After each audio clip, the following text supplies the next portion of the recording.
Ahí estamos.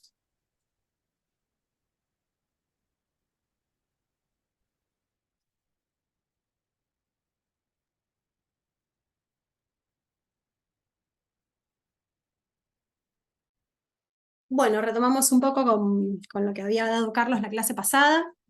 Primero, vamos a decir que de todos los seres del planeta, los seres humanos, los animales y demás, nosotros somos los únicos que podemos distinguir entre el bien y el mal, ¿sí? Lo decimos desde la primera clase, somos los únicos que cuando nos acostamos y sabemos lo que hicimos bien o lo que hicimos mal durante el día.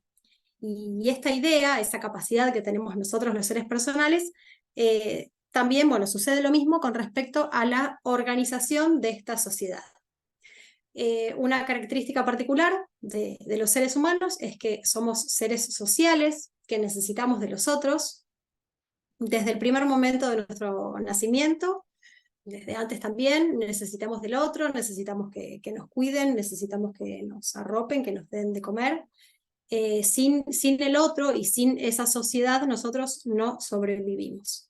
¿Sí? Esta sociedad, esta necesidad de vivir con el otro es un dato, como explicaba Carlos, es algo que tenemos dado desde el momento de nuestro nacimiento, pero la manera de organizar esa sociedad, de organizarnos socialmente, es una tarea que no se nos viene dada. ¿Sí? Nosotros, o sea, imagínense las primeras civilizaciones, ya no tenían de por sí naturalmente una organización dada, sino que eso se fue creando y se fue haciendo a lo largo de toda la historia. ¿Sí? Esta es una característica de las sociedades y es una característica del derecho. ¿Sí? Y esa tarea de organizar la sociedad se hace todos los días. ¿Por qué? Por los avances de la ciencia y de la técnica, y además por la captación progresiva de los valores morales. ¿Sí? Los valores morales son objetivos y son atemporales, pero que no se modifican. Lo que sí se va modificando es la percepción que nosotros tenemos acerca de esos valores. ¿Sí? Eso sí se va modificando. Entonces, el derecho tiene que evolucionar también y caminar a la par de esa captación progresiva de los valores. Y por eso decimos que la sociedad se tiene que organizar todos los días, se sigue organizando todos los días. No es que se organiza una vez y ya, ¿sí? Nunca es un producto terminado. Esta es una de las características que después vamos a ver un poco más en profundidad. Y, y esta evolución por la ciencia y la técnica y por la captación de los valores morales, eso obliga al derecho a mejorar sus soluciones día tras día. Y como todo, esa organización la podemos resolver bien o mal. Un ejemplo que creo que ya lo dijimos y seguramente lo volvamos a repetir con relación a esto, porque también es muy importante pensar en el valor moral como algo objetivo, y la captación que nosotros tenemos acerca de eso o esa percepción, eso es lo que evoluciona y es lo que cambia. ¿Sí? Uno de los ejemplos, que creo que lo había mencionado Carlos, es la esclavitud. Durante muchísimos siglos se pensó que la esclavitud estaba bien, que estaba bien utilizar al otro como una herramienta, y luego empezó a cambiar esa percepción o esa visión, y posteriormente el derecho acompañó ese cambio. ¿Sí? Pero bueno, la esclavitud es el ejemplo claro de cómo la percepción de los valores va cambiando. Ese valor de la esclavitud que es mala estuvo siempre, lo que sí nosotros no lo percibíamos. Con relación a esto de la organización social, todo lo que nosotros hacemos individualmente excede esa tarea de organizarnos socialmente, pero igual es importante, ¿sí? Cada una de nuestras actitudes individuales van a tener sus efectos en esa organización social general de todos. Y uno de los signos, por ejemplo, de una sociedad bien organizada es que la palabra fluye, la ciencia adelanta, el trabajo es visto no como como lo vemos ahora, ¿no? Para sobrevivir, sino como un producto muy rico, como una obra de creación. Y lo más importante es que en una sociedad bien organizada, la ley es portadora de derecho. Ahora vamos a ver a qué nos referimos con decir que la ley es portadora de derecho, ¿sí? La ley no es un capricho de quien detenta el poder, sino que es portadora de derecho.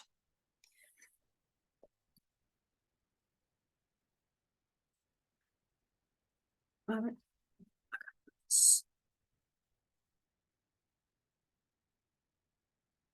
Esto es más o menos de lo que habló Carlos la clase pasada, pero lo vamos a volver a hablar por si alguno tiene también alguna duda, no viene mal el repaso. ¿Sí? Decimos entonces que el derecho es un orden que ordena socialmente a las personas. ¿Sí? ¿Y cómo lo hace? Bueno, el derecho es un modo de vincularse de una manera positiva, como decíamos, a través de un trato personal de apertura. ¿Sí? El derecho entonces es un modo de vincularse que tiende a que nos organicemos socialmente para lograr una armonía social. ¿Sí? No perdamos de vista que el derecho es un producto cultural. Para lograr esa armonía social, el hombre, el ser personal, lo crea al derecho, no es un producto que viene dado, como decíamos.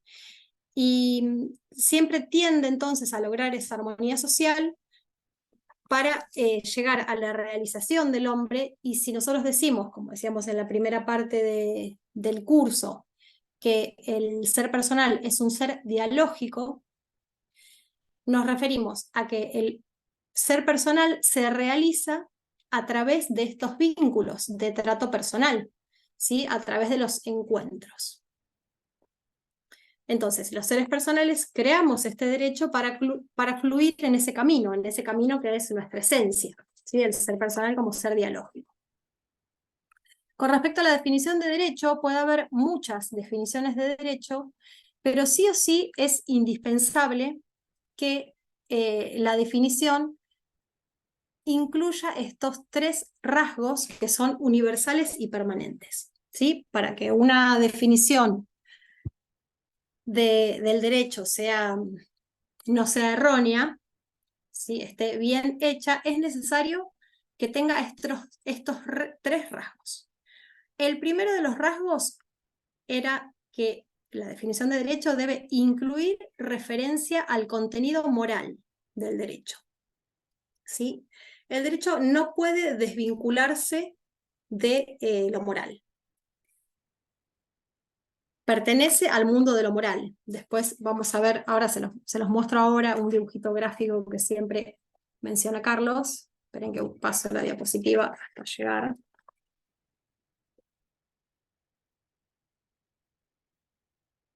Esto, ¿no? Después vamos a ver bien lo que son los límites morales, pero esto es la manera gráfica, ¿sí? La moral es todo eso y el derecho es parte de la moral. El derecho no abarca todo lo que es la moral porque tiene límites, pero el derecho es parte de la moral. A eso nos referimos cuando decimos que no se puede desvincular al derecho de la moral. Durante muchísimos años y muchísimos siglos se intentó desvincular del todo al derecho de la moral, pero bueno, no, el derecho es parte de ese mundo moral, entonces no lo podemos desvincular. Sí o sí tiene que haber una vinculación. No es lo mismo porque el mundo moral excede a lo que es el derecho, pero están vinculados. ¿Sí? Las fórmulas del derecho deben contener estas exigencias morales, estas ideas morales. Otra de las características es que la definición de derecho debe delimitar el ámbito de las relaciones a las cuales el derecho se proyecta. En este caso es el ámbito social, ¿sí? En el derecho la idea moral se dirige hacia un orden de las relaciones sociales. regula comportamientos de los seres personales, pero aquellos comportamientos que tienen relevancia en la comunicación con sus semejantes, ¿sí? En lo social. Acá quedan afuera, que es uno de los límites que después los vamos a ver, quedan afuera lo que nosotros hacemos para nosotros mismos, en nuestra intimidad, ¿sí? Eso queda afuera. En cambio, cuando nosotros tenemos comportamientos que exceden a nuestra esfera individual, sino que tienen repercusiones en la comunicación con los semejantes, es ahí donde actúa el derecho. Y la tercera característica que debe tener una definición de derecho es revelar la característica de que es un orden abstracto expresado en fórmulas. Como contaba Carlos en la clase pasada, el derecho se expresa en fórmulas. ¿Sí? La idea moral se mediatiza a través de estas fórmulas. La idea moral es el contenido del derecho y esta regla o esta fórmula es la forma del derecho. Esta distinción es importante porque después vamos a hablar un poco de lo que es el contenido del derecho, que es este contenido moral, y otra cosa es la forma del derecho, ¿sí? Nosotros siempre, para identificar una norma como jurídica, tenemos que ver el contenido, que sea de contenido moral, y no la forma. ¿A qué nos referimos con la forma? Que sea una norma emanada por autoridad competente con un procedimiento establecido, ¿sí? Eso sería la forma del derecho. Pensamos que hay muchísimas reglas que cumplen con esa forma, pero no todas tienen contenido moral. Entonces, cuando vemos una norma que cumple con la forma, con ese procedimiento establecido y emanada por autoridad competente, tenemos que pensar que no siempre es una norma de derecho, ¿sí? Después lo vamos a trabajar un poquitito más, pero esta distinción entre contenido y forma es importante para poder ver un poquitito más eso. Creo que Carlos lo contó la clase pasada, que en un momento de la modernidad se empezó a darle muchísima atención, más atención a lo que es la forma del derecho y no al contenido, y eso trajo muchísimos conflictos, porque nosotros al día de hoy vemos un montón de reglas, un montón de normas que pensamos que emanan del derecho y no es así, no son normas de derecho, ¿sí? Sino son otro tipo de normas. Después los vamos a ver. Y otra distinción importante en este punto es la positividad y la juridicidad. El derecho, esta idea moral que se mediatiza a través de reglas, eso es el derecho, y otra cosa es el derecho positivo. El derecho positivo es cuando el derecho aparece en la realidad, ¿sí? Aparece como derecho positivo. Ahora, es más o menos la misma distinción de lo que estábamos hablando. Una cosa es esa positividad, esa forma cumplida, ¿sí? Esa norma por autoridad competente, y otra cosa es la juridicidad de las normas. La juridicidad se refiere a aquello que le otorga valor real y el carácter verdadero al derecho, que es ese contenido moral, ¿sí? En algunas otras materias vimos esta diferencia entre positividad y juridicidad, y acá vuelve a jugar un rol importantísimo, porque una norma es jurídica siempre y cuando tenga ese contenido moral, ¿sí? Y no importa cómo haya sido su positividad, cómo haya sido su paso a la realidad. ¿Se entiende un poquitito este punto? Es importante, es pregunta de examen, se los adelanto. ¿Se entiende un poquitito a qué nos referimos cuando decimos que el derecho tiene que tener contenido moral? ¿Tienen alguna duda? Pregunten tranquilos.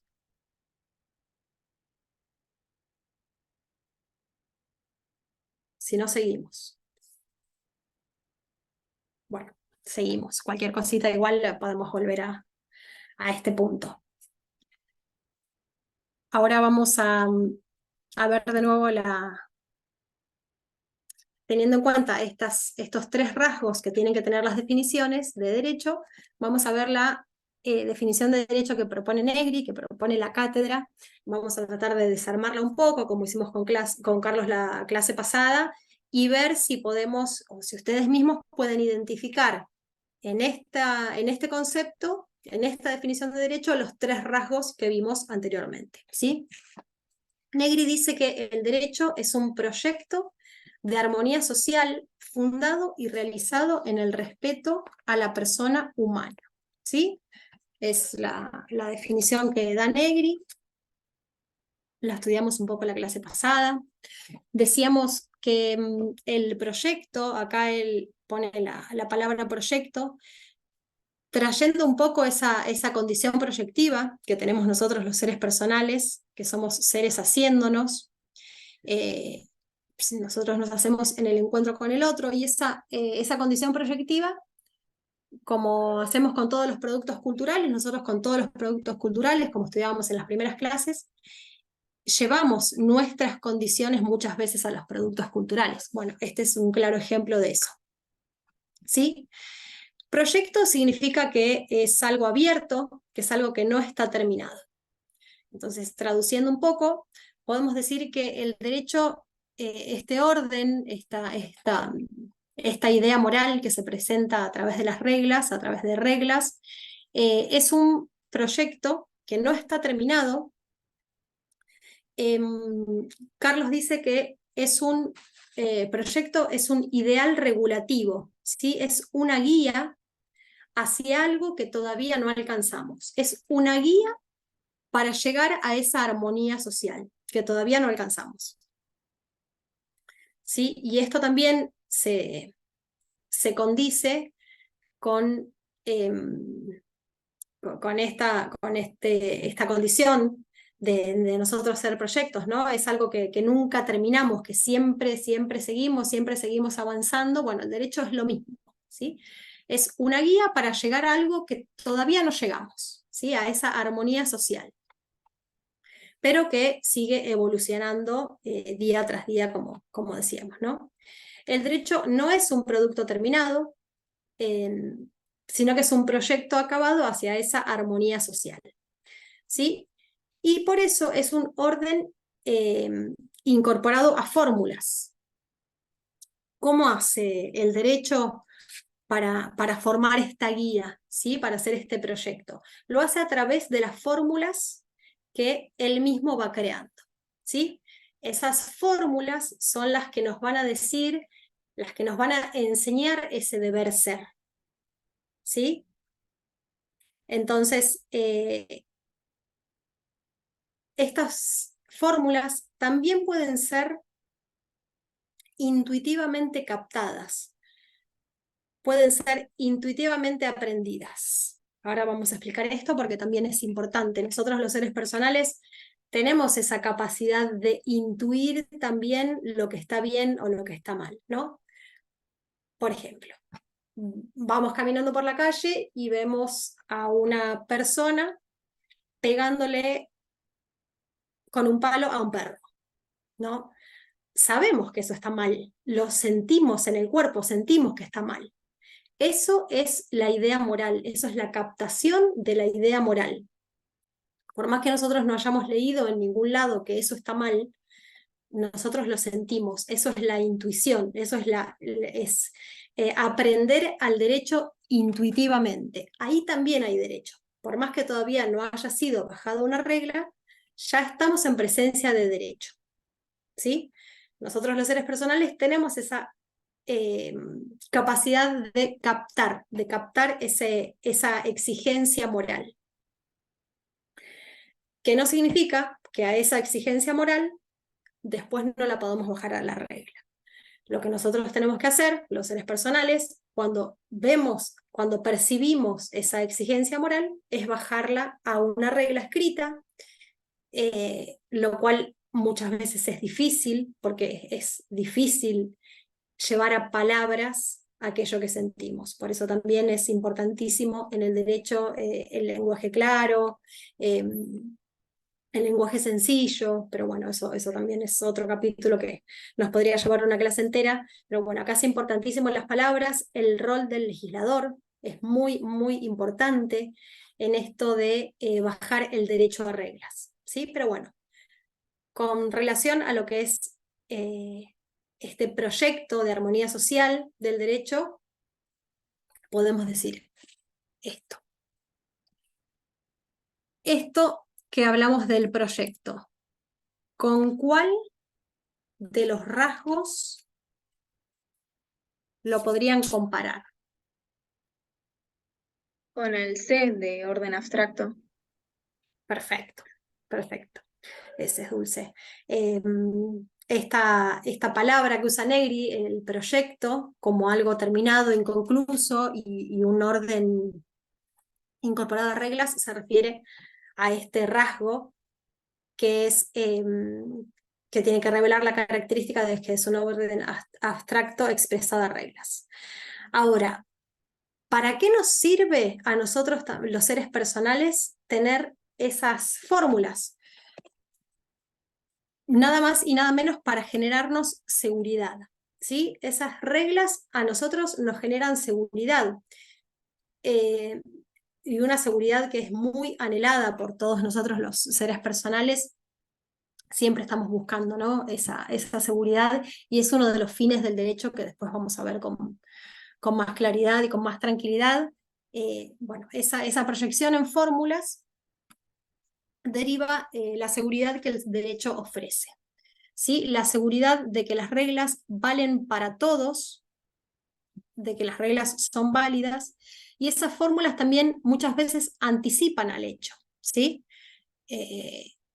Quizás a nosotros todavía no tuvimos esa posibilidad de captar la idea moral, pero sí, quizás la vemos escrita o a otro le pasó y ya está en una regla, ¿no? Muchas veces esa fórmula se anticipa al hecho, y eso nos da a nosotros la posibilidad de poder prever el futuro, lo cual también nos genera seguridad, ¿sí? O pensar, bueno, ¿qué pasa si hago tal cosa? Si ya lo tenemos en una fórmula escrita, esa es una posibilidad de prever el futuro, lo cual nos genera seguridad. Y por otro lado, también remarcar que, también como cuando vimos palabras genéricas, todas las reglas están expresadas de manera general, ¿sí? Y resuelven un número indefinido de casos, ¿sí? Las fórmulas se expresan en reglas generales.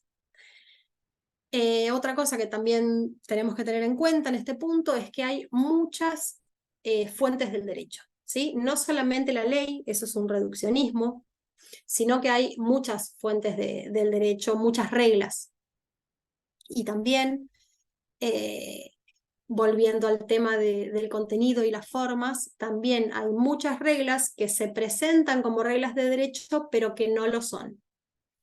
Después volveremos a este punto, pero también hay que tener en cuenta que no deben confundirse esas reglas del derecho, porque hay otro orden de los que estudiamos el otro día que también se expresa a través de reglas, ¿sí? En algún momento de la historia, en algún momento de la modernidad, nosotros los seres personales empezamos a pensar que todo lo que está en la ley es derecho, y no es así. Tenemos que romper un poco con ese pensamiento. No todo lo que está en la ley es derecho, ¿sí? Voy a ver acá un poquito el chat, tengo miedo de estar perdiéndome alguna pregunta o algo. No, No, queda tranquila, Mari, que listo, dale. bueno, te aviso cualquier cosa. Buenísimo. Bueno, seguimos con la otra característica de la definición, que es la armonía social, ¿sí? ¿A qué nos referimos con esta armonía social? Bueno, la armonía social está muy ligada a la idea de paz, ¿sí? Que es otro de los fines del derecho, de las finalidades del derecho. Esa armonía social, lo que busca el ser humano cuando crea el derecho es conseguir esa armonía social, esa condición de paz que le permita a los seres humanos encontrarse con los otros y así ir por el camino de su realización, de su esencia. ¿Sí? Entonces lo que busca es esta armonía social. Nosotros somos seres en el encuentro, somos seres dialógicos, pero como decimos desde las primeras clases, también es una posibilidad cerrarnos y que la sociedad no funcione en forma armónica. Lo que se busca con el derecho es que funcione en forma armónica. La armonía es el tránsito de lo singular a lo general, ¿sí? El derecho nos saca de nuestra esfera individual para llevarnos a lo social. Y el derecho es fundamental para lograr esa armonía, ese escenario de paz que le permita al otro encontrarse, ¿sí? Es fundamental. Negri siempre lo comparaba con lo que es la armonía en música. Si hay alguien que sabe música, acá me va a revolear algo, pero decía algo así como que la armonía es la sucesión de acordes y que es fundamental para el ensamble de instrumentos, ¿no? Cuando empieza a sonar un instrumento con determinados acordes y se suma otro, y ese ensamble musical que hace que todos los instrumentos suenen de forma armónica, es lo mismo que hace el derecho en la sociedad, ¿sí? Mis comportamientos individuales con los comportamientos individuales de cada uno de ustedes, el derecho hace que todos fluyan de forma armónica, ¿sí? Por eso Negri también puso en esta definición la palabra armonía, porque lo llevaba mucho con el tema de la música. Volvemos a los rasgos. ¿Con qué rasgo podemos identificar esta armonía social de la que habla Negri? Con el B de aplicación social. Perfecto, perfecto. Bueno, acá vemos también cómo van apareciendo en la definición los rasgos, ¿sí? Y vamos a ir al último, que es, bueno, proyecto de armonía social fundado y realizado en el respeto a la persona humana. Esto claramente ya se refiere al contenido moral del derecho, que es lo que veníamos marcando, ¿no? El derecho se funda, o sea, el núcleo del derecho es el respeto a la persona humana. Y no solo se funda ahí, sino que también se realiza con acciones tendientes a ese respeto a la persona humana. ¿Sí? Por eso él dice fundado y realizado en el respeto a la persona humana. Son dos partes del proceso y dos partes fundamentales, ¿sí? Es el núcleo, se funda en nuestro respeto y también se realiza hacia este respeto a la persona humana, ¿sí? Negri decía que no es posible el bien común que no se apoye en el respeto. Sí, esto habla mucho de la dignidad de la persona humana, y la existencia del derecho radica en esa necesidad moral que tenemos los seres personales de que el orden se logre a través de este respeto. ¿Sí? El derecho exige que el orden se logre por el camino del respeto a todos. Es una exigencia moral que nosotros tenemos. Por esto que les decía, ¿no? Que es intuida, que es aprendida intuitivamente, eso es una exigencia moral. Nosotros se nos despierta en algún lugar de nuestro cuerpo esa exigencia, ¿sí? O sea, es un deber, y es un deber que nos obliga a nosotros a responder a esa exigencia moral. Y bueno, y ahí estaba, como decíamos, estaba marcado este rasgo, que es incluir referencia al contenido moral del derecho.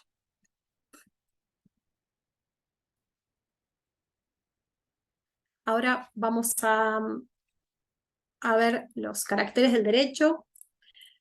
¿Tienen alguna duda con respecto a los 3 rasgos esenciales que tiene que tener una definición? ¿Les quedó un poco, tienen alguna duda con respecto a la definición? Yo les digo, yo la primera vez que leí la definición no la entendí. Después, obviamente, cuando vas leyendo los rasgos y demás, la podés entender. Pero bueno, es importante que ustedes también puedan no solo aprenderla de memoria, sino también entender el porqué de cada una de las palabras, que es una tan importante como la otra. Si tienen alguna duda, pueden consultar, y si no, seguimos con los caracteres del derecho. Bien, bueno, seguimos entonces. Cuando se habla de características, entonces las características en sí son del derecho. Cuando hablamos de los rasgos, estamos hablando de las características mismas en sí. No, es así. Los 3 rasgos que vimos anteriormente, que son estos 3, son los rasgos universales y permanentes que tiene que tener una definición de derecho, ¿sí? Nosotros no podemos definir al derecho sin tener en cuenta estos 3 rasgos.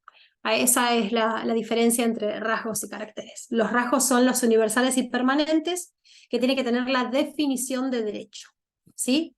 Y por otro lado están los caracteres del derecho, que son los que vamos a ver ahora, que son más bien características que tiene el derecho en sí, ¿sí?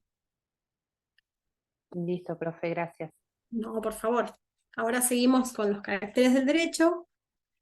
El primero es, el derecho es una creación humana, más o menos ya hablamos de esto. El derecho es un producto cultural. Nosotros nosotros sí ya nacimos más o menos en un escenario en donde el derecho está andando, pero las primeras civilizaciones no estaban organizadas, digamos. El derecho no es algo natural, no es algo que nos viene dado, ¿sí? Lo dado es nuestra condición social. Ahora, organizar de una manera determinada esa condición social es una tarea. Y nosotros lo hicimos creando el derecho, ¿sí? A alguien se le ocurrió el derecho y lo creó. No es algo que existió siempre, no es algo natural. Esta es una característica muy importante y ahora vamos a ver por qué. ¿Sí? Tanto la aparición del derecho como la evolución del derecho, que es esto de lo que hablábamos hoy, de cuando esa captación de los valores morales va cambiando, que el derecho tiene que acompañar un poco. Esa evolución del derecho son creaciones humanas, son productos culturales, que como decíamos hoy, nosotros con cada creación humana también bajamos nuestras propias características y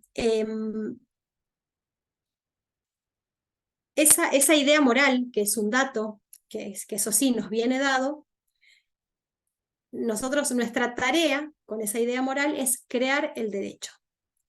Si nosotros pensamos que si al derecho lo creamos, también tenemos que saber que el derecho puede modificarse y hasta puede eliminarse, ¿sí? Esta es la importancia de tener en cuenta esta característica del derecho como creación humana. Como todo producto cultural, nosotros podemos modificar el derecho, hablo del derecho en general, ¿sí? No modificar una norma, sino del derecho como organización social. Nosotros podemos modificar esa manera de organizarnos, podemos darle matices distintos e incluso podemos eliminarlo, ¿sí? Vuelvo con un ejemplo para traer un poco más a tierra esta idea.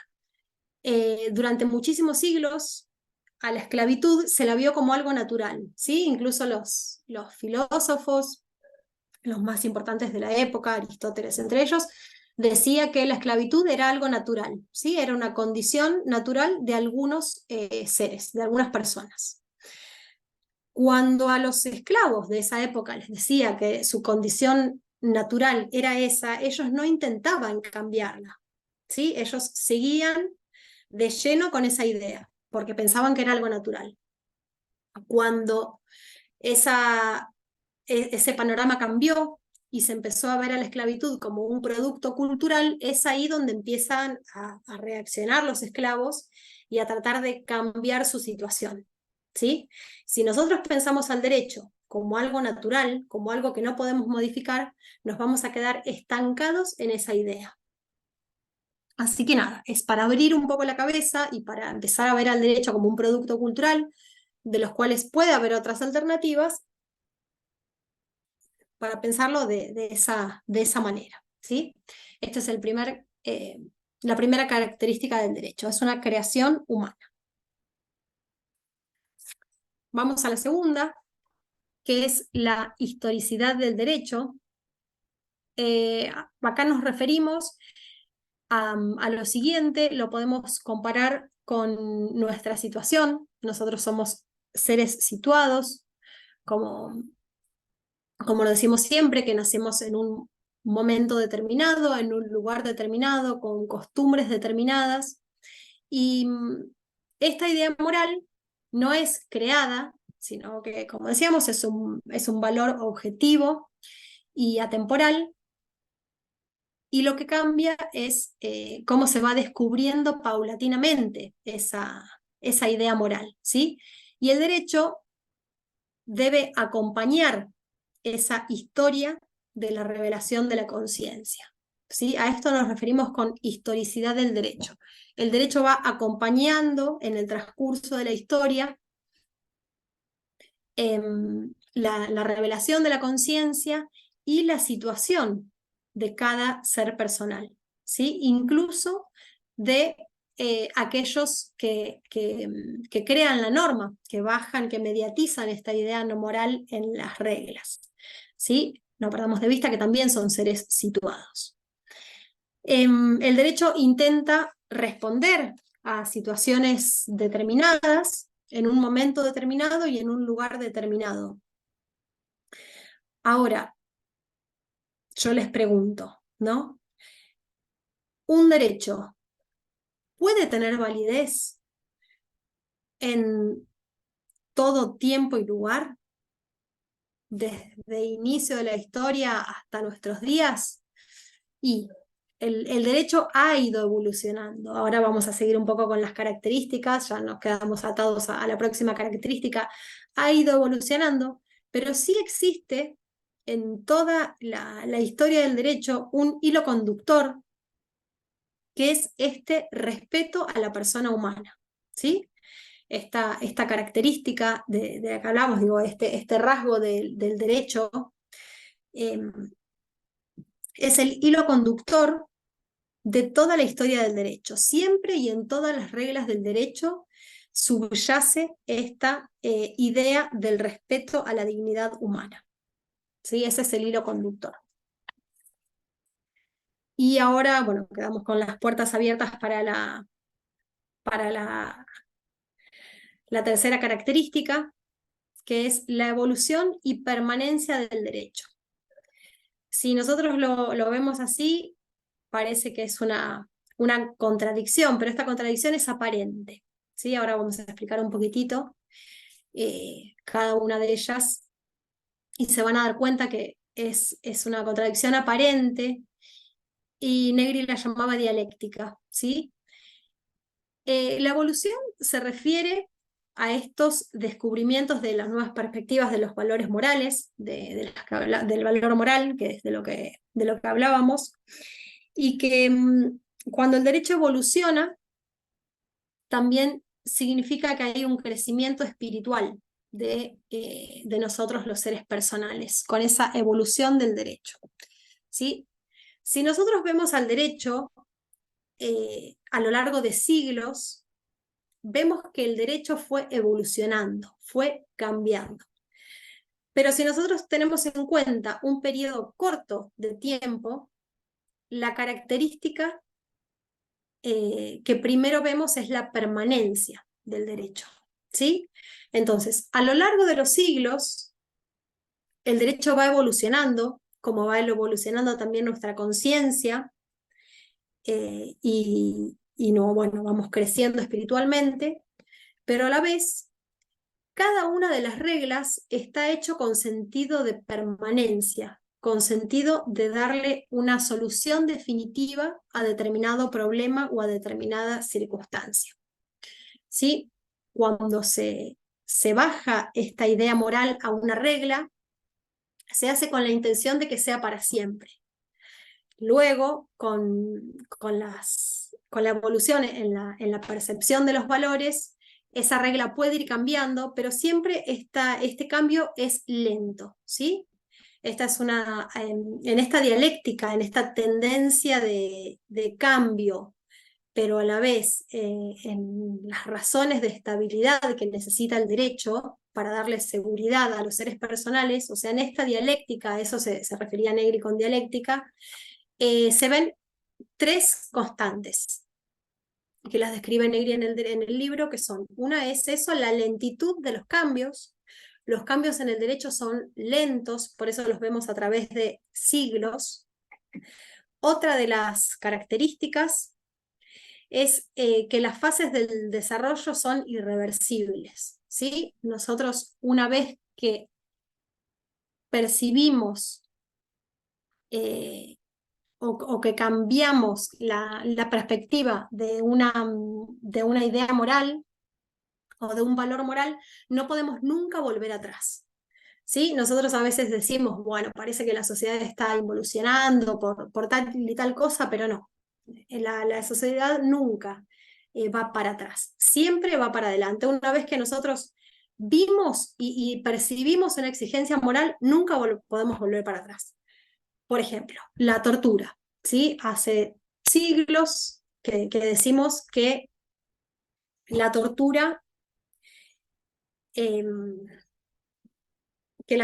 es mala, ¿sí? Ahora, ¿sigue existiendo? Sí, sigue existiendo, pero se hace escondidas, se hace sin que se sepa.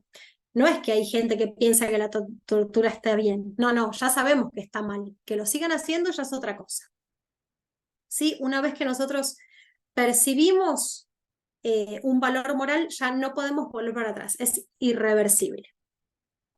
Aunque a veces parezca que involucionamos, no, siempre vamos para adelante. Y otra de las características que se perciben en esta dialéctica es la continuidad de la transformación. ¿Sí? Cuando hay una modificación en determinadas reglas, no se hace tabla rasa de lo anterior, no es que se desecha lo anterior, siempre hay una continuidad, de una manera u otra hay una continuidad entre una norma y otra norma.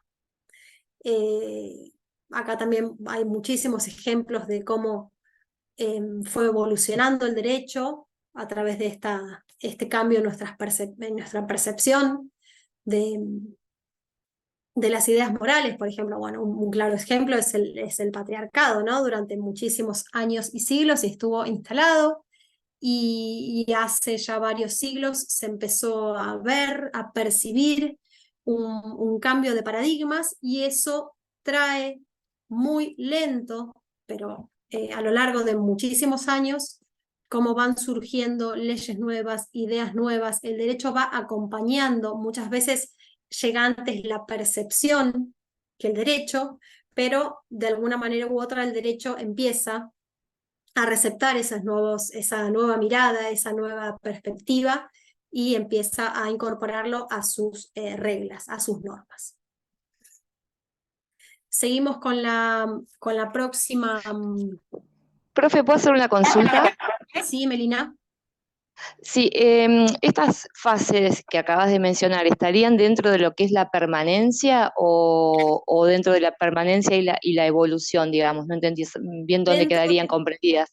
Negri dice que entre evolución y permanencia hay una dialéctica, ¿sí? Una dialéctica entre, por un lado, está esa tendencia al cambio, a que el derecho vaya receptando esas nuevas perspectivas en las ideas morales, en la captación de los valores morales, pero que a la vez hay también una necesidad de que las normas sean permanentes, porque esta permanencia en el derecho, esta seguridad jurídica, que es la que nosotros estudiamos en numerosas materias, es lo que le da seguridad a los seres personales. Entonces hay una necesidad de las dos cosas, ¿sí? Por un lado que exista esa permanencia, y por un lado que siga evolucionando. Dentro de esta dialéctica, de este juego, de estas dos características, existen esos tres rasgos que son constantes en toda la evolución del derecho, ¿sí? Que van lentamente, que nunca vuelven para atrás y que siempre hay una continuidad en la transformación entre una norma y otra. Ah, ok, buenísimo, gracias. No, por favor, Melina. Bueno, otro de los rasgos del derecho es la universalidad del derecho. Las normas o el derecho como solución a estos problemas sociales es universal, ¿sí? Las reglas que propone el derecho son universales, ¿sí? Que no tienen lugar, digamos, son para todo el mundo. Y esta universalidad deriva justamente de esa idea moral, de esas exigencias morales que se intentan receptar con el derecho. ¿Hay algo que les suene raro? ¿Hay algo que les resuene esto de la universalidad del derecho? Si yo digo que las reglas del derecho son para todo el mundo, ¿con qué lo podemos contraponer?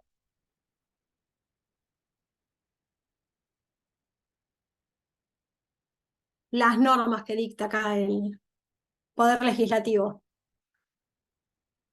¿Son para todo el mundo? Sacando la Declaración de los Derechos Humanos, por ejemplo. ¿El derecho internacional sería? Sacando el derecho internacional. Las normas que dictan acá los legisladores, ¿son para todo el mundo? ¿O tienen una delimitación geográfica? Sí, sí, tiene una limitación. Tienen una... Bueno, claro, exactamente. Nosotros todavía tenemos algunos resabios de esta idea de grupo que traemos de la totalidad, ¿no? De todo lo que es de afuera del grupo que no nos pertenece. Y además, los teóricos hablan de la nacionalidad del derecho y, después lo vamos a ver con mayor profundidad, nosotros vivimos en un Estado de Derecho, ¿sí? Creo que ya en algunas clases habíamos mencionado este Estado de Derecho, pero nosotros en este Estado de Derecho confluyen dos órdenes sociales, ¿sí? Que son el derecho y el poder. Entonces, las reglas del derecho en sí son universales, porque responden a esta idea moral. El derecho en sí es universal.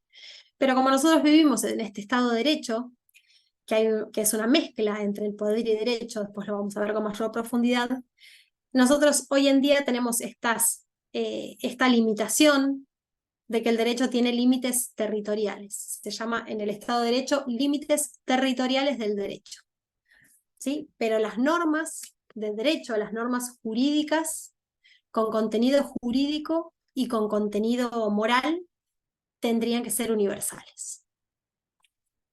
Después lo vamos a ver con mayor profundidad, pero acá me quedo y con esta idea de que es lo más importante, las normas del derecho tienen que ser universales.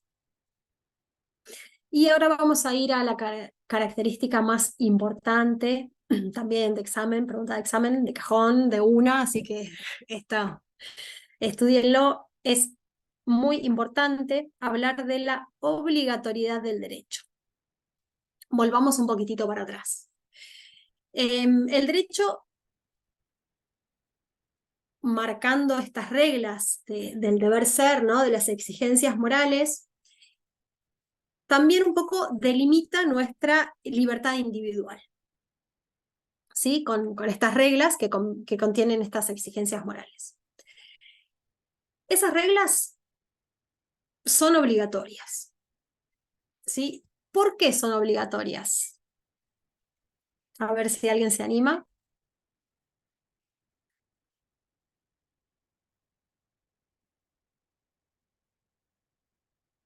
¿Por qué piensan que el derecho es obligatorio?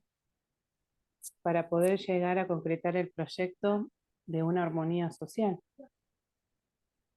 Sí, pero ponele, yo leo una norma jurídica y digo, bueno, la tengo que cumplir. Sí, lo primero a mí que se me viene a la cabeza por ahí es las consecuencias que podría acarrear no seguir el texto de esa norma. ¿Y qué consecuencia podría ser? Un castigo, por ejemplo. Pero no sería en todos los casos, sería en una norma de tipo penal, más bien. Claro. Bueno, bien la Porque de alguna respuesta. manera, Sí, sí, decime.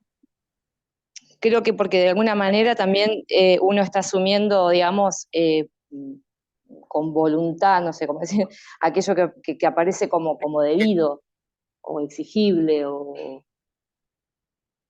Sí, ahí me gusta. Ahora lo vamos a ver un poquitito más. Vamos a volver con lo que decía Justina, ¿sí? Justina decía que nosotros cumplimos las reglas del derecho por miedo a una sanción, ¿sí? Ahí le estamos dando al derecho un carácter coactivo, ¿sí? Estamos hablando más de imposición, pero eso es todo lo contrario de aquello que nos ofrece el derecho, ¿sí? Ahora vamos un poquitito a lo que decía Melina. El derecho es obligatorio porque, anoten, es el reflejo de esa exigencia moral, ¿sí? Ese contenido moral del derecho es lo que lo hace obligatorio. La exigencia moral del respeto a la persona humana. Siempre que una regla sea jurídica, digamos, de derecho, y tenga ese contenido moral, va a ser obligatoria, porque se corresponde con nuestros requerimientos internos, ¿sí? Con nuestros requerimientos de la dignidad humana. Cuando hablábamos un poco de cómo a veces nosotros sentimos la injusticia, ese mismo sentir es el que nos obliga a cumplir con las normas jurídicas. Y acá voy a decir algo de lo que decía Melina también, que ella decía que es como asumir conscientemente. A eso se refiere un poco la obligatoriedad. La obligatoriedad del derecho es asumir conscientemente aquello que me aparece como exigible, pero respondiendo a esa exigencia moral que tenemos, ¿sí? A ese requerimiento de la dignidad humana. Tenemos que dejar de pensar al derecho como algo coactivo, ¿sí? Después vamos a ver un poco más esto, pero la coacción viene de la mano del poder. En el Estado de Derecho, la obligatoriedad viene de la mano del derecho, que es esta necesidad que tenemos nosotros mismos de cumplir con las normas por esa exigencia moral que tenemos. Y por otro lado, está la coactividad o la imposición, que es arbitraria, que muchas veces es irracional y que no se corresponde con esa exigencia moral, ¿sí? Si las fórmulas del derecho reflejan ese valor de la persona, ella misma se vuelve exigente, ¿sí? Esto es importante. ¿Lo entendieron? ¿Lo pudieron más o menos entender? Es importante, ¿eh? ¿O quieren que lo repita? ¿Quieren que volvamos? ¿Quieren que busquemos ejemplos? Profe, una pregunta. Vos al final dijiste que la otra persona torne exigible a su vez respecto, es como la frase esa que mi libertad termina donde empieza la de los demás. ¿Lo entendí bien? Me quedó la duda de esa partecita, la última. Mira, nosotros cuando vemos una norma con ese contenido jurídico, que contiene esa idea moral, sin hacer un gran esfuerzo, nosotros ya la tenemos que ver todos, la tenemos que ver como algo exigible, sin hacer un gran esfuerzo. Todos, no, yo por mis valores, otro por sus valores, no.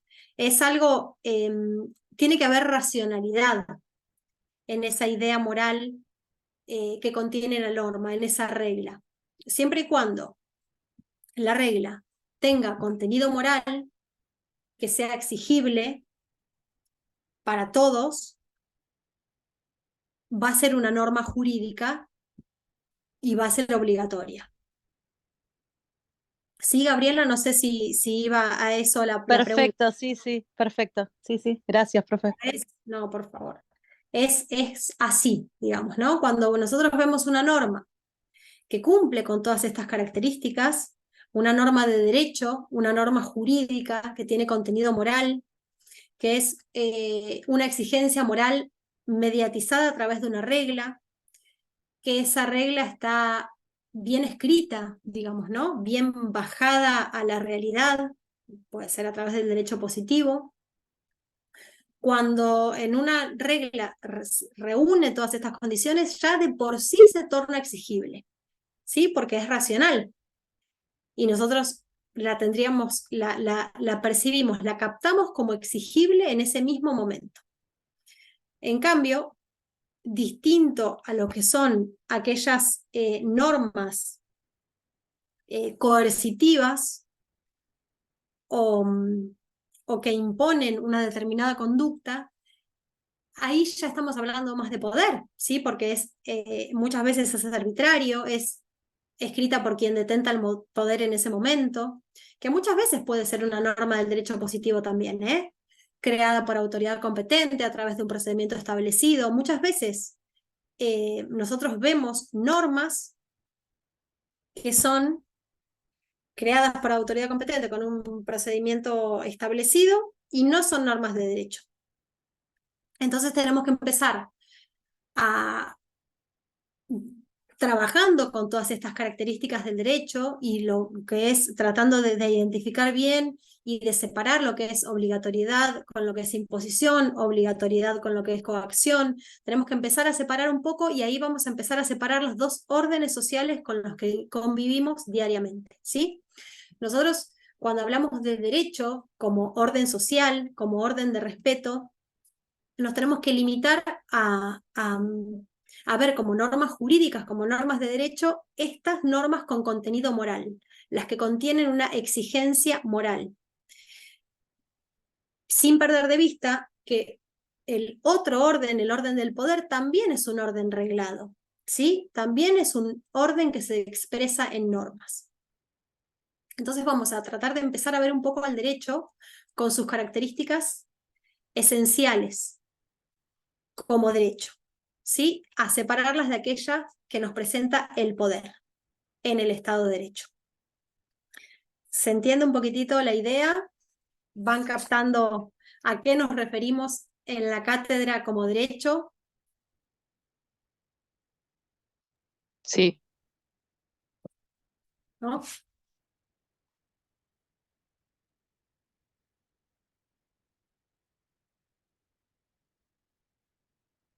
Ahí terminamos con las características del derecho, con los caracteres del derecho. Y ahora vamos a pasar, si quieren, nos tomamos 5 minutitos. ¿Quieren? Calentamos el agua del mate. ¿Les parece? Sí, profe. Dale, Bueno, esperen que voy a pausar esto. Pausar, ¿verdad? Bien, seguimos con los últimos minutitos de la clase. Vamos a ir, ya los mencionamos, pero vamos a hablar un poquitito de los fines del derecho, hablar un poco de derecho y paz y de derecho y seguridad. La paz es un fin del derecho, ¿sí? el derecho es un orden de paz, como decíamos, busca establecer esas condiciones para poder crear esa armonía social y poder encontrarse con sus semejantes. ¿Sí? Tanto los medios del derecho como sus fines son pacíficos. ¿Sí? Con respecto a los medios, podemos decir que el derecho se rehúsa a todos los que son los medios violentos, y la obligatoriedad, como decíamos recién, radica en su carácter moral y no en una arbitrariedad. ¿Sí? Y por otro lado, lo que intenta hacer el derecho es fundar esa paz en todos los órdenes. ¿Sí? Por ejemplo, a través del derecho constitucional se intenta sustituir las formas violentas por un orden pacífico. A través del derecho procesal fija mecanismos de paz. A través del derecho laboral intenta resolver los conflictos entre patrones y obreros de una manera pacífica. ¿Sí? Eso va a ser con todos los aspectos. El derecho siempre lo que hace es buscar esa paz, ¿sí? Crear ese escenario que le permita y que le facilite esa armonía social para poder realizarse, llegar a su esencia y encontrarse con los otros. Y por otro lado, otro de los fines del derecho es la seguridad, que es lo que hablábamos también hace un rato, ¿no? Nosotros los seres personales, al tener esa angustia existencial, ¿no? Y al ser seres finitos que es algo que nos persigue todo el tiempo, necesitamos crear escenarios donde exista esa seguridad, ¿sí? Y la seguridad jurídica que da el derecho, esta posibilidad de poder prever las consecuencias de los actos, de prever un escenario, de prever el futuro, eso le genera seguridad al ser humano y es una seguridad muy valorada. ¿Sí? Acá el problema, después Carlos va a hablar mucho más de la paz y de la seguridad.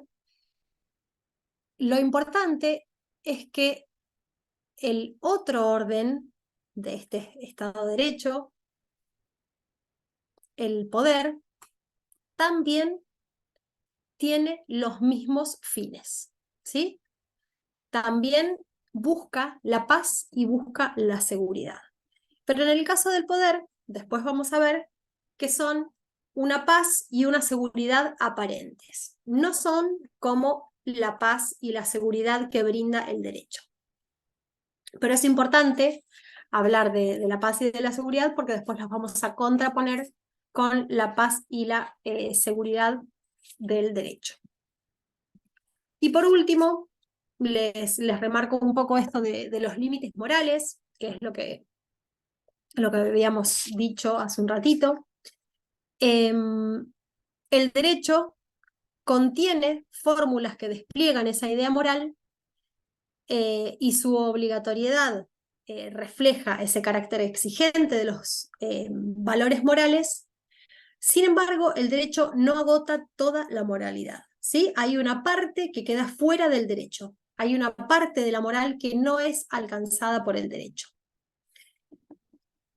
Vamos a dar dos ejemplos de esta parte del mundo de lo moral que no es alcanzado por el derecho.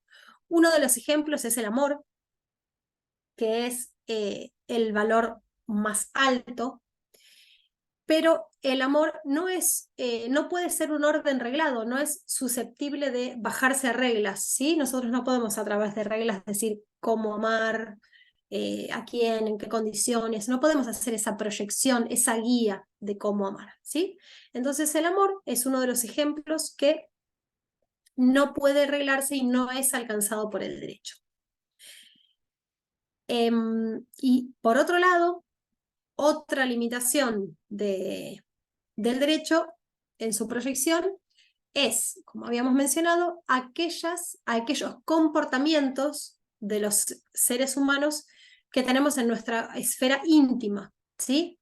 Los que son de nuestra propia conciencia, los que generan nuestra identidad. Todos esos comportamientos no son alcanzados por el derecho, quedan dentro de la moral individual, de la moral propia de cada uno, pero al no ser esos comportamientos relevantes en el trato con el otro, relevantes para los otros, no son alcanzadas por el derecho. Acá volvemos a ver de nuevo este rasgo del derecho de actuar en el ámbito social, ¿sí? Todo lo que está dentro de nuestra esfera individual no es alcanzado por el derecho. Entonces, a esto nos referimos con los límites morales del derecho. No perdamos de vista que el derecho es parte de la moral, está en el mundo de la moral, no podemos desvincularlos, está estrechamente vinculado a la moral, pero a la vez la moral excede lo que es el ámbito del derecho. ¿Sí? En este punto, el derecho es un orden limitado. Y lo último que vamos a hablar y hacer una mención solamente es al capítulo de Derecho y Utopía. Negri en sus clases siempre hablaba de la utopía como salir de la realidad, que es un mecanismo para salir de la realidad, verla, contemplarla y volver a ella para transformarla, ¿sí? Él decía que el derecho es utópico porque lo que intenta hacer es, se presenta como una contrasituación que tiende a transformar una realidad global, ¿sí? A esto se refiere este capítulo y es una mirada esperanzadora del derecho que tiende a eso, ¿no? Tiende a salir de la realidad, mirar y ver lo que es ese debe ser, ese deber ser, pero no solo se queda con ese deber ser, sino que intenta volver a esa realidad para transformarla, ¿sí? Con la esperanza de lograr esa armonía social. Él decía que el derecho es parte de una inacabada esperanza. A esto se refiere Negri con derecho y utopía, y no lo queríamos dejar de mencionar. Seguramente después Carlos hable más de detalles, sobre todo de obligatoriedad, que es tan importante y es un punto central de la materia, de la filosofía del derecho y de nuestra concepción del derecho. Y también hable un poco más de estos fines, de los fines del derecho, la paz y la seguridad, y de este aspecto utópico. ¿Sí? Les consulto si tienen alguna duda de lo que dimos. Si no, seguimos con un trabajito fácil, práctico, pero para hacer nosotros así de manera conjunta, de manera global. Pero si tienen alguna duda de la clase, alguna de las cosas que charlamos o quieren hacer algún comentario, también acá estamos para recibirlos. Si no, seguimos con el trabajito. Bien, vamos a compartir pantalla. Bueno, acá este cuento está cargado en las cátedras virtuales, es que lo van a poder encontrar dentro del capítulo de los órdenes. Con mi marido, todos los que son los órdenes sociales, lo van a encontrar el cuento. Este cuento lo escribió el doctor Negri y, bueno, él lo presentaba siempre también como un trabajo para dar en clase y para poder pensar a nivel, digamos, poner una historia ficticia, pero para poder demostrar cómo los distintos órdenes sociales van jugando dentro de la sociedad y cómo inclusive hay ciertos órdenes sociales que se presentan en la realidad, pero que son enmascarados y los que en realidad son otro orden social distinto al cual quiere aparentar, digamos. Entonces ahora lo que les proponemos es, vamos a leer este cuento y cuando finalizamos nos cuentan a ver dónde ven distintos órdenes sociales, si ven que se presenta algún orden social, pero que en realidad está siendo enmascarado otro. Y bueno, como para hacer este trabajo de poder bajar a la realidad todo esto que ya hemos dado en otras clases. El cuento se llama Cachabacha en el olvido, yo lo voy a ir leyendo y ustedes lo pueden seguir conmigo.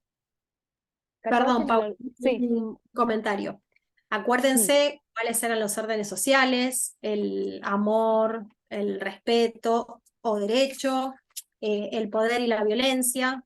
Eso es lo que estamos tratando de identificar acá, en dónde se ven cada uno de esos órdenes sociales. Y bueno, acuérdense también de las características que son 2 de trato personal y 2 de trato cosificante. Nada más eso para ubicarlos en eso y listo. Ahora sí, en pausita. temas, están ubicados en temas.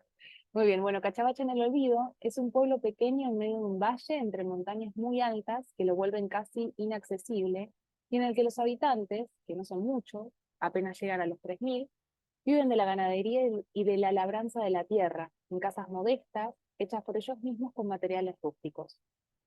En el medio del pueblo se destaca, sin embargo, una imponente construcción de piedra, el castillo en el que mora la familia real.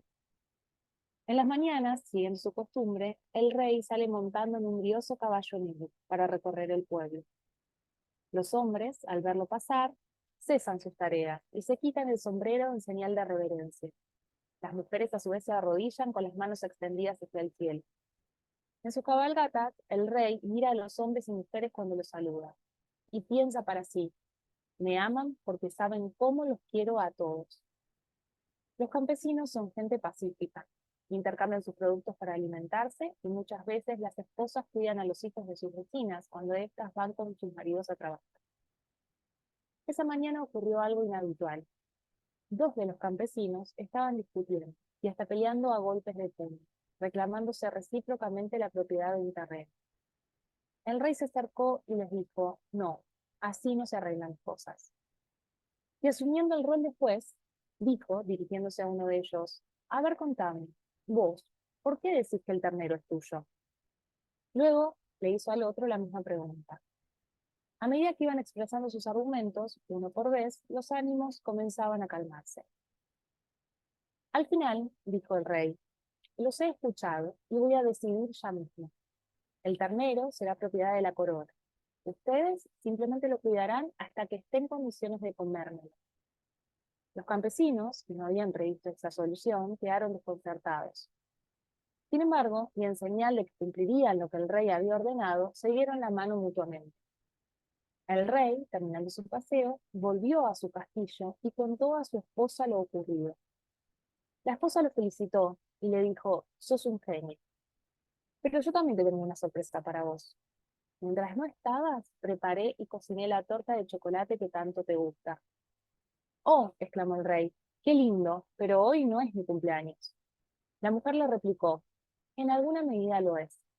Acordate que un día como hoy, con un fusil en los brazos, entraste a este pueblo y te proclamaste rey, advirtiendo a los campesinos que si alguien no te reconocía como tal, acabarías con su vida. Es cierto, dijo el rey, eso ocurrió hace 20 años. La gente se ha acostumbrado a mi reinado, construyeron ellos mismos este hermoso palacio y me obedecen fielmente.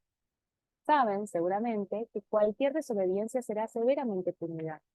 Por lo demás, todos los días al cabalgar les digo: soy vuestro padre, y me escuchan en un silencio complaciente. Una mañana ocurrió, sin embargo, algo que nadie, ni siquiera el rey, esperaba. Cachabacha en el olvido fue invadida por los habitantes de un país vecino.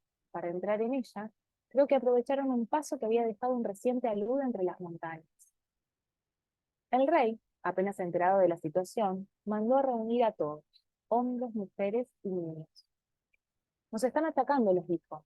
Cada uno de ustedes tome la pala que usa para trabajar y haga de ella, empuñándola contra el enemigo, un arma de defensa. El que no obre así será declarado traidor y fusilado.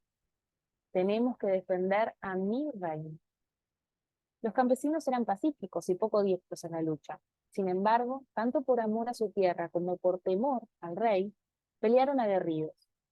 Al punto que en un par de días la guerra estaba ganada. El enemigo se retiraba vencido a su lugar de origen, fuera de los límites de Cachabacha en el olvido. El rey los reunió otra vez frente a las escalinatas de su palacio y los felicitó. Pero temo, dijo, que aunque somos pocos, algún enemigo haya quedado escondido en el rincón de alguna casa. Luego, para estar seguros de quiénes somos, desde mañana Cada uno tendrá una cédula con sus datos de identidad que deberá llevar siempre consigo.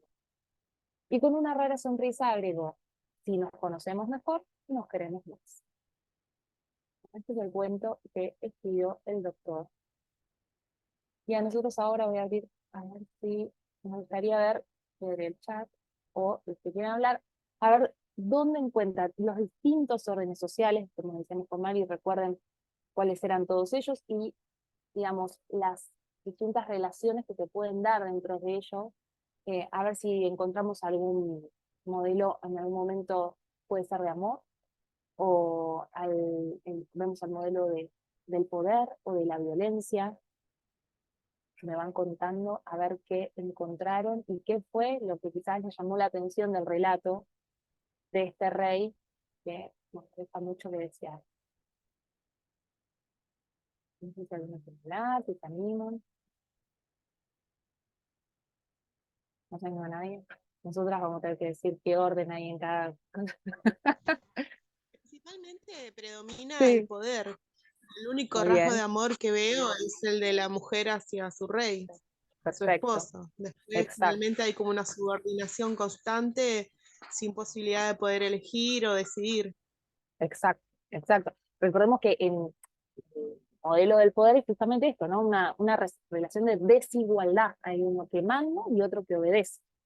Hay una voluntad de sumisión, ¿no? Que esa voluntad de sumisión se puede lograr de cualquier modo. Y lo vemos en cuando, por ejemplo, la esposa le dice que hace tantos años que es rey de este lugar, pero bueno, para poder alcanzar ese poder, ingresó con un fusil en los brazos el señor. O sea, fue a través de la violencia, ¿no?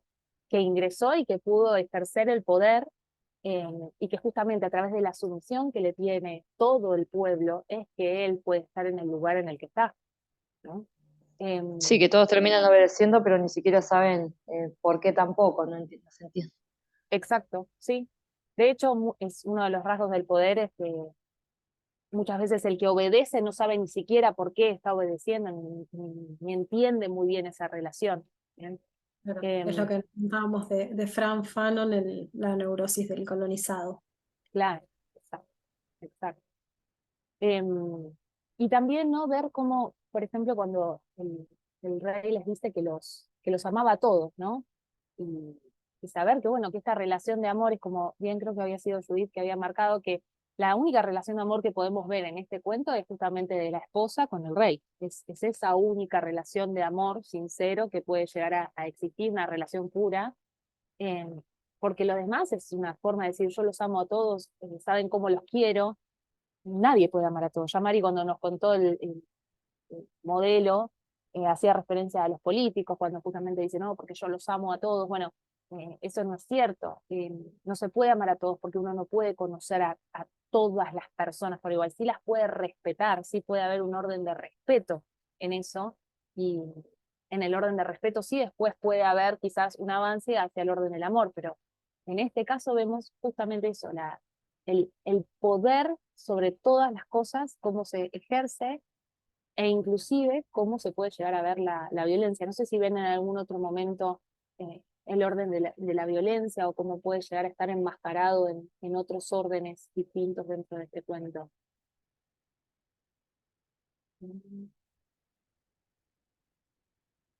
Acá estoy viendo lo que ve, cuando el rey interfiere en la discusión. Sí, poder controló el pueblo y se proclamó rey, decía Viviana. Sí, poder, inclusive antes la violencia, ¿no? Esta violencia que habíamos visto que es un orden que en realidad no es permanente, sino que la violencia se genera, puede ser muchas veces como una respuesta ante el poder que ya no se soporta más, eh, pero que es momentánea y que esa violencia después da lugar o quizás al respeto o a esto o al poder. Eh, Sí, también ahí el párrafo del patriarcado, ¿no? Que dice las esposas cuidan a los hijos de sus vecinas cuando sí, tal cual. cuando sus maridos van a trabajar. Tal cual. Bien, Sí, como se refleja el poder, ¿no? En esas mínimas cosas. exacto. El- Em, quería mostrarles acá, este parrafito, cuando dice que la gente se ha acostumbrado a mi reinado y se construyeron ellos mismos este hermoso palacio y me obedecen fielmente. Saben seguramente que cualquier desobediencia será severamente punida. Por los demás, todos los días al cabalgar les digo, soy vuestro padre, y me escuchan en silencio complaciente.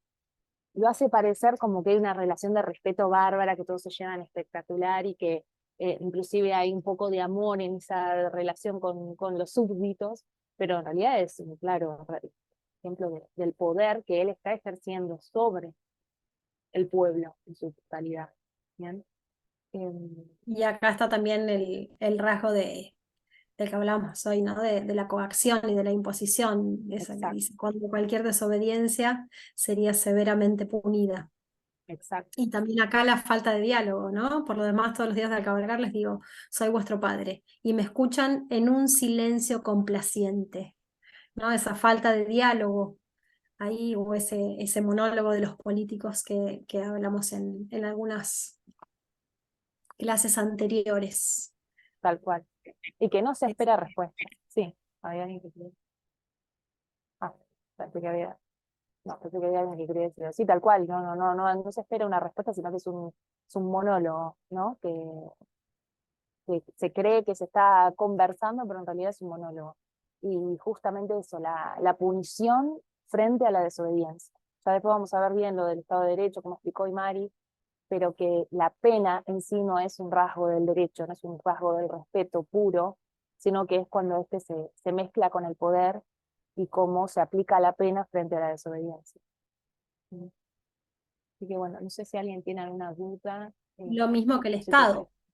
ustedes- El Estado, nuestro Estado, la parte de la Constitución. ¿Por qué está compuesto el Estado? ¿Cómo se llaman? Poder legislativo, poder ejecutivo, poder judicial.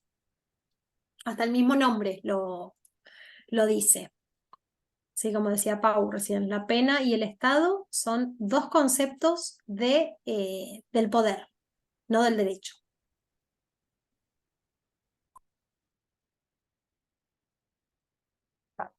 No estoy diciendo nada, lo que parece natural deja de serlo, sí, tal cual. Sí, el miedo, digamos, también rige muchas veces sobre el poder, a veces se obedece justamente por miedo, ¿no? Justamente. Es por esa razón únicamente, y no por respeto o porque quiera obedecer a esa persona, sino porque es por miedo. No sé, algo más que quería marcar.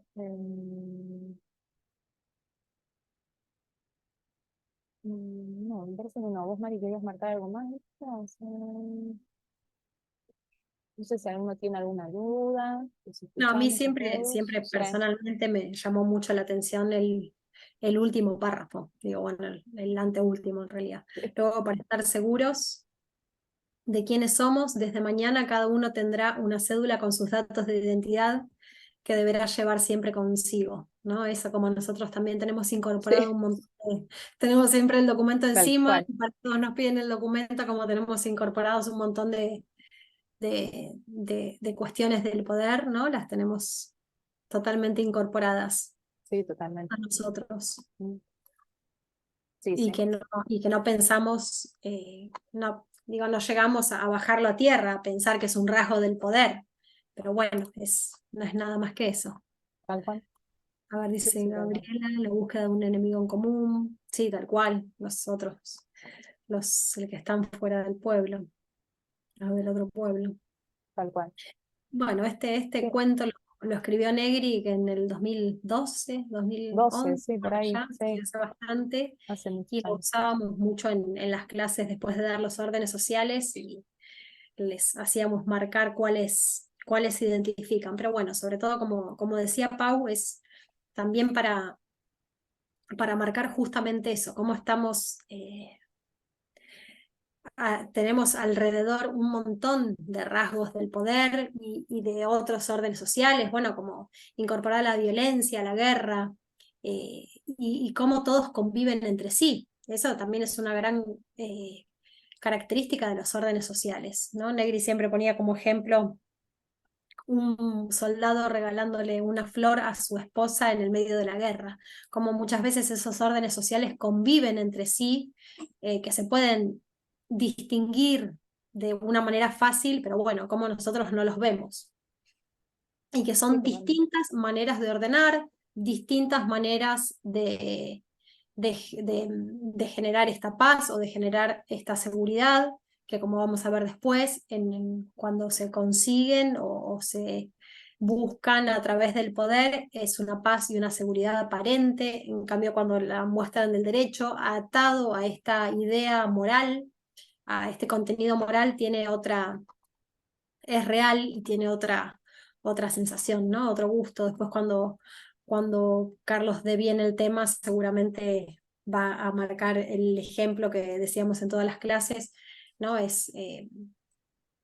Por ejemplo, si vemos un aula, o sea, vemos durante una clase por la ventana a los alumnos afuera escuchando al profesor que está dando una materia y están todos en silencio, callados, tranquilos, con una escucha activa, ¿no? En una manera de diálogo. Es muy distinto esa paz que si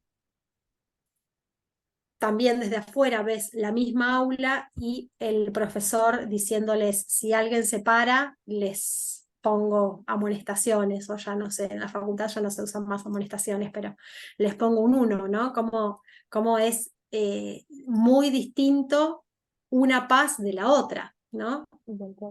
Esa paz que genera el poder a través de la amenaza de una sanción es una paz aparente, no es una paz real como la otra. ¿Sí? Después vamos a trabajar bien en esos conceptos, pero bueno, lo importante es justamente empezar a identificar las características particulares del derecho y a separarlas de las características del poder. Eso es lo que vamos a ver de acá en las clases que vienen. Y es importante que lo empecemos a notar para cambiar un poco de esa mirada que tenemos del derecho, esa mirada aprendida, esa perspectiva aprendida a lo largo de la carrera, que nos mostraron siempre el derecho como un orden coactivo, empezar a corrernos de ese lugar y empezar a ver al derecho como un orden de respeto que vela por la dignidad de todas las personas y que busca esa armonía social necesaria para llegar a nuestra realización, que es este encuentro con los otros a través del trato personal, ¿sí? De ese vínculo tan importante y tan anhelado. Bueno, de eso fue la clase. Tan mal creo que nos salió. Cualquier cosita, cualquier duda, acá estamos. Cualquier duda que quieran preguntar, voy a parar la grabación, ¿eh?